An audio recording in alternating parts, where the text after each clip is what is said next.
What up, my spiritual homies? This is Tarot with Kittens, Weights, and Tarot, and I am bringing you a deck review of Tarot of the Hidden Realm. So I know that this isn't a new deck, but it is a new deck for me.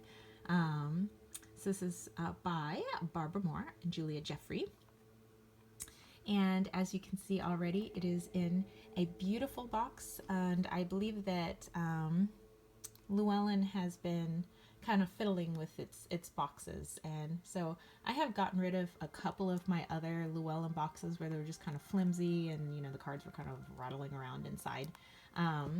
But I am much happier with this new type of box. So I'm just gonna kind of go around the box for everybody who likes to take a look at the entire box before we delve into the awesome contents of the box.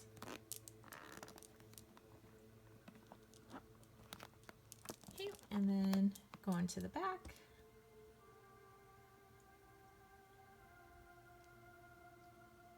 And actually pick this up at Barnes & Noble. And it took me a long, I like Barbara Moore stuff, but it took me a long time to kind of come around to this particular deck. And then one day I was like, isn't that how it always is? Anyway, so let's take a look at our book here before we actually get to our cards. So it's that nice, I don't even know what kind of paper you can call it. You know where the books feel soft? Well, that's this. It's that soft feeling, and I'm digging it in books lately. Okay, and there's our back of the book. Let's delve to the inside. Okay, so it talks about Julia Jeffrey, who is the artist and creator. We have Barbara Moore, who is your author.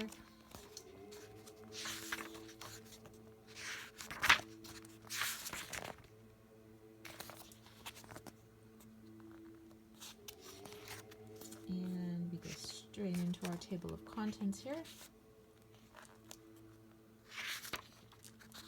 And it does talk a little bit about the art, which is always nice. I always kind of want to see or read about where inspiration for the art came from and all of that, you know. And so there's a little introduction for the reader.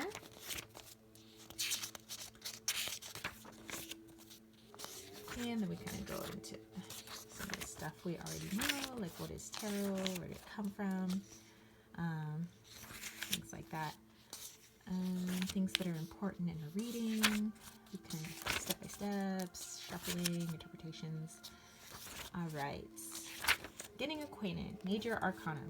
Okay, so it'll tell you a little bit about what's going on in this particular card. So yes, it does have the elements of Rider-Waite, but you know, with every interpretation of tarot, with, you know, different artists and you know, different energies going into a deck, there's always going to be some keywords and some extra things that aren't exactly Rider-Waite. And so that's why I like always taking a look at the book, even if it's not a beautiful book like this, even if it's just a cheap little white book, as they say. I'll always at least take a gander. Okay, so we have some divinatory stuff, and then more kind of like the psychological.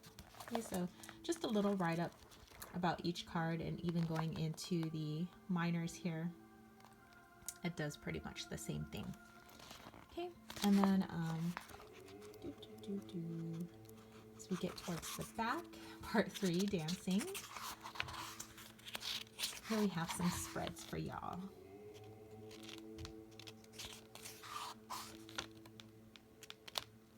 You know, some simple little interesting spreads here. And fairy guides, since this is a fairy deck. A fairy element deck, I should say. So this part is kind of interesting. So if you ever get this, I would definitely read at the back of the book. Okay, we got our farewells and all that other stuff. Okay, so now let's get to our cards.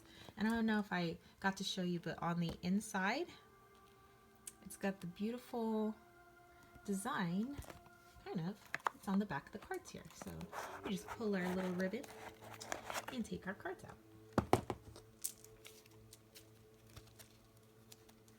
Okay, so let's take a look at these beautiful backings.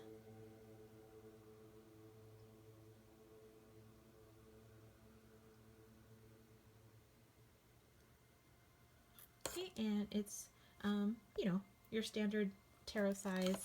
You know, it's your basic Llewellyn cardstock. You know, not too thin, not too thick for me.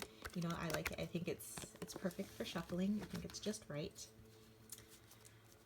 Okay, so let's take a look at these cards. And I must warn, there is nudity, by the way. Not a lot of it, though. And I do like, I mean, it's got kind of a sheen, but it's kind of in gold down here, so not really any borders. Those of you that are all about no borders. But look at these images. Fortune fairy, you know, the Wheel of Fortune. Or the wheel. A lot of people like this dude. I like him too. He's rad. And look at this chick. Totally, yeah. I dig it.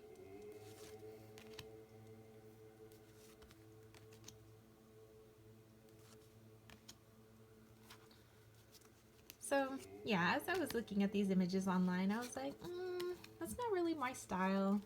But, you know, I thought they were pretty and all.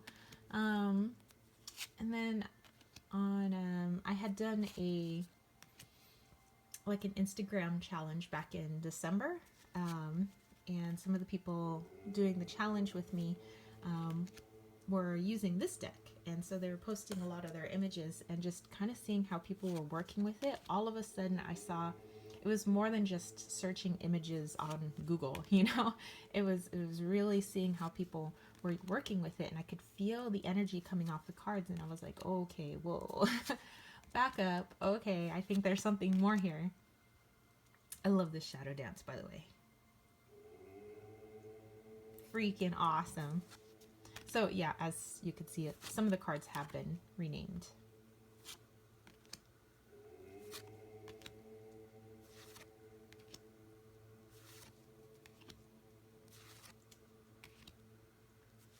But they're so pretty. It's so earthy. Yeah, that's what I want to say. It's earthy. You know, the coloring is, it's soft. Even though it can be dark, it's soft. But the messages aren't soft. And this is a deck where normally I like to, before I work with any deck, I like to do my whole cleansing thing. And, you know, and I don't think people have to, you know, have a whole cleansing ritual. I think it's more on a per person basis what individual people do for their decks. But for me, you know, I do my little, I sage it, or I Palo Santo, you know, I do my Tibetan singing bowl. You know, I call in the light and everything to cleanse a deck of energies and, you know, that don't suit me and they're not for healing, and basically attuning it to my vibration. You know, so I have a whole little thing, but that's just like me. Like that, I don't think people have to do that. It's just, you know, for my own brain, I'm like, it is now ready to be used. But I had taken it out of the package, and then I think we were leaving to go somewhere, and so I just kind of took it with me before I had a chance to do that, and like it worked straight away. Not that I guess I should be surprised, but it worked right away, and right away it was like it wanted to be friends with me. You know, it wanted to help me, and we've been homies ever since. I have since cleansed it, but we have been tight ever since.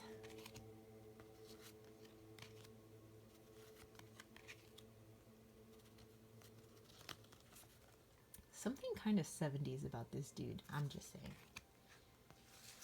And your last card here. Okay, so let's put all of these cards together. And give it a quick shuffle. Piece people like to see the shuffle. Do the shuffle. Maybe that was the hustle. Whatever. Close enough. All right. So let's say we're putting down 3 cards for our very basic 3-card reading. Okay, and what do we have here? And I wasn't asking a particular question. I'm just doing this for visualization purposes. Okay, we have the Sun. We have Fortune Fairy. And we have 8 of Pentacles. So we got 2 majors and a minor there. All right, so that's it. If you have this deck, definitely leave some comments about it. You know, let me know if you want to do a little talky about this. And if you have any questions for me, definitely leave that in the comment section below. I will leave information about where to get this deck in the information box below as well. If you like this video, don't forget to give it a thumbs up. Don't forget to click subscribe, and I will catch you all later. Peace, love, and chicken grease. Peace out.